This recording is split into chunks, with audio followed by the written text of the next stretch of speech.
Midepensa karon ang Malakanyang nga dili lamang taman 5,000 ngadto sa 10,000 nga tabang pinansyal ang ipangtunol sa gobyerno. Kani human gisaway sa katawhan ang gisaad ni President Bongbong Marcos Jr. atol sa pagbisita niini sa mga naapektuhang residente sa Cebu niadtong miaging semana November 7, 2025 adlaw Biyernes. Sumala pa ni Officer Attorney Claire Castro nga dili angay pasanginlan ang gobyerno sanglit mausab kini ang kantidad nga gitunol sa miaging administrasyon.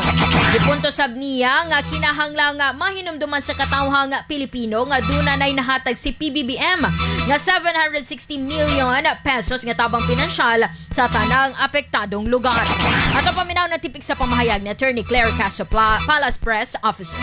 Hindi po kailangan batikusin dahil nakaraang administrasyon, ganyan din po ang halaga na binigay na paunang tulong. Ito ay paunang tulong. Tandaan po natin, ang Pangulo po ay nagbigay na po ng 760 million sa mga apektado na lugar na nisinalanta ng Bagyong Tino. At ang pagbigay po na to ay pansamantala pong ibinibigay sa ating mga kababayan para mayroon po silang panggastos. At sinabi po ng Pangulo na ito ay ongoing at patuloy po ang pagtulong.